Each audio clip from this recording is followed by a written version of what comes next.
നമസ്കാരം. എല്ലാ NTV പ്രേക്ഷകർക്കും നിങ്ങളുടെ ഇന്ന് എന്ന പ്രോഗ്രാമിലേക്ക് സുസ്വാഗതം. ഇന്ന് 2025 സെപ്റ്റംബർ മാസം 2-ാം തീയതി, 1201 ആണ്ട്, ചിങ്ങമാസം 17-ാം തീയതി ചൊവ്വാഴ്ചയാണ്. ഇന്ന് ആഴ്ച നോക്കുമ്പോൾ ചൊവ്വാഴ്ചയാണ്. ഇന്നത്തെ ഉദയ നക്ഷത്രം വന്നിരിക്കുന്നത് മൂലം നക്ഷത്രമാണ്. നക്ഷത്രം നല്ല നക്ഷത്രമാണ് മൂലം നക്ഷത്രം. പക്ഷേ ഇന്ന് ചൊവ്വാഴ്ചയാണ്. ചൊവ്വ എന്ന് പറയുമ്പോൾ പൊതുവേ ഭൂമികാരകനാണ് ചൊവ്വ.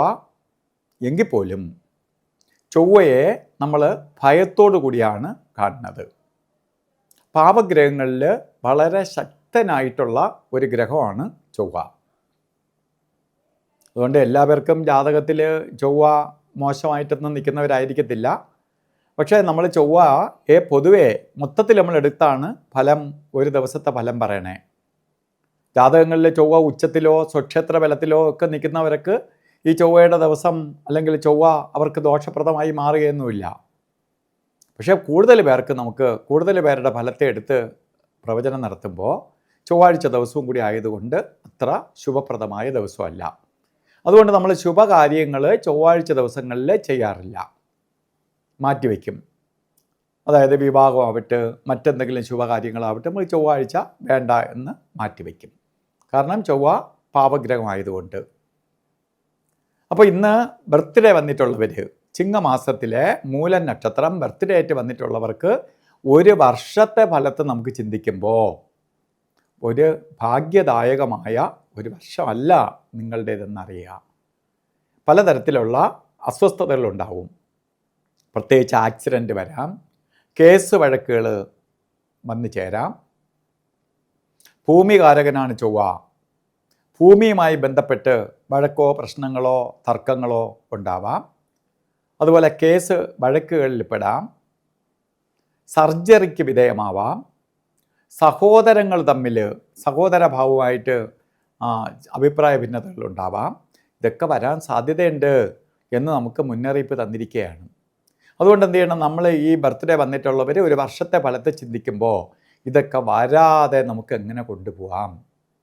അതിനുവേണ്ടി എളുപ്പമായി ചെയ്യേണ്ട ഒരേ ഒരു കാര്യമേ ഉള്ളൂ, ചൊവ്വയെ അങ്ങ് പ്രീതിപ്പെടുത്തണം. ചൊവ്വയെ പ്രീതിപ്പെടുത്താൻ വേണ്ടി ചൊവ്വയുടെ ദേവത സുബ്രഹ്മണ്യ സ്വാമിയാണ്. മുരുകക്ഷേത്രത്തിൽ ചൊവ്വാഴ്ച ഭസ്മാഭിഷേകം, പഞ്ചാമൃതാഭിഷേകം, അർച്ചന ഇവ നടത്തണം. അപ്പം സുബ്രഹ്മണ്യ സ്വാമിയെ എത്രത്തോളം പ്രീതിപ്പെടുത്തി കൊണ്ടുപോകാമോ അത്രയും പ്രീതിപ്പെടുത്തണം. അപ്പോൾ സുബ്രഹ്മണ്യ സ്വാമിയെ പ്രീതിപ്പെടുത്തി കൊണ്ടുപോകണം. അതിനൊപ്പം തന്നെ ദേവീക്ഷേത്രത്തിൽ ദേവിയെ പ്രീതിപ്പെടുത്തി കൊണ്ടുപോകണം. ഒരു മുരുക യന്ത്രം, സുബ്രഹ്മണ്യ യന്ത്രം അപകടങ്ങളൊന്നും വരാതിരിക്കാനും അസുഖാവസ്ഥയൊന്നും വരാതിരിക്കാനുമായിട്ട് മൃത്യുഞ്ജയ യന്ത്രവുമായി ചേർത്ത് ദേഹരക്ഷ കെട്ടിക്കൊള്ളുക ഒരു വർഷത്തേക്ക്. ബർത്ത്ഡേ വന്നിട്ടുള്ളവർ മാത്രം മതി. അതുപോലെ ഇന്ന് ഓരോ കാര്യത്തിന് പോകുമ്പോഴും നല്ല ദിവസമല്ല എന്ന് ഞാൻ പറഞ്ഞുവെങ്കിൽ പോലും രാഹുകാല സമയം നോക്കി യാത്ര തിരിക്കുന്നത് നന്നായിരിക്കും. അപ്പോൾ രാഹുകാല സമയം നമ്മൾ നോക്കി പോകുമ്പോൾ 3:27 തൊട്ട് 4:58 വരെ രാഹുകാല സമയമാണ്. ഇപ്പോൾ 4:30 മണി വരെ, 3 തൊട്ട് 4:30 മണി വരെ എന്ന് കലണ്ടറിൽ ഇട്ടിട്ടുണ്ടെങ്കിലും 3:27 തൊട്ട് ആരംഭിക്കും. 4:58 വരെ രാഹുകാല സമയം. ഈ സമയം ശുഭയാത്രയ്ക്ക്, യാത്രാദി കാര്യങ്ങൾക്ക് തിരഞ്ഞെടുക്കരുത്. യാത്ര തുടങ്ങാൻ കൊള്ളാത്ത സമയമാണ്. അതുപോലെ തന്നെ യമകണ്ഠകാല സമയവും ഗുളികകാല സമയവും ഒരു ശുഭകാര്യങ്ങൾക്കും എടുക്കരുത്. 12:24 തൊട്ട് 1:55 വരെ ഗുളികനും, അതുപോലെ 9:21 തൊട്ട് 10:53 വരെ യമകണ്ഠകാല സമയവും. ഈ സമയം ഒരു ശുഭകാര്യങ്ങൾക്കും എടുക്കരുത്.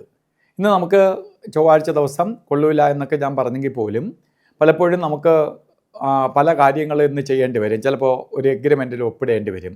ഇന്ന് ഒപ്പിട്ടില്ലെങ്കിൽ ചിലപ്പോൾ എഗ്രിമെൻ്റ് നഷ്ടപ്പെട്ടു പോകും.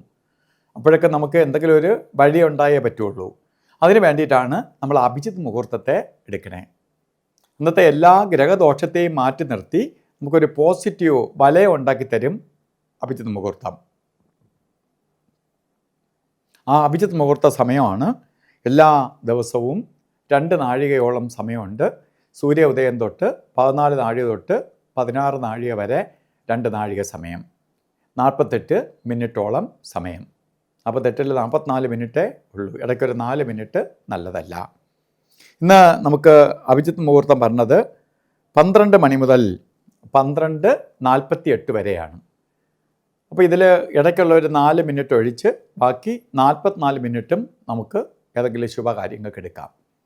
ഇന്ന് ഓരോ കാര്യത്തിന് ഇറങ്ങുമ്പോഴും നമ്മൾ വസ്ത്രധാരണത്തിന് പ്രാധാന്യം കൊടുക്കുക.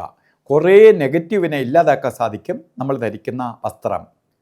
റെഡ് കളറ് മിക്സ് ആയിട്ടുള്ളതോ അല്ലെങ്കിൽ റെഡ് കളറിലുള്ളതോ ആയിട്ടുള്ള വസ്ത്രധാരണത്തിൽ ഉൾപ്പെടുത്തുക.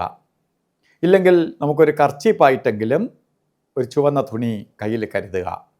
അത് നിങ്ങൾക്ക് ദോഷത്തെ കുറയ്ക്കാനും ഭാഗ്യദായകമായ അവസ്ഥയ്ക്ക് ഇടവരുത്തുകയും ചെയ്യും. ഇന്നത്തെ ദിവസം എല്ലാവർക്കും നല്ലത് വരട്ടെ എന്ന് പ്രാർത്ഥിച്ചുകൊണ്ട് നിർത്തുന്നു. നന്ദി, നമസ്കാരം.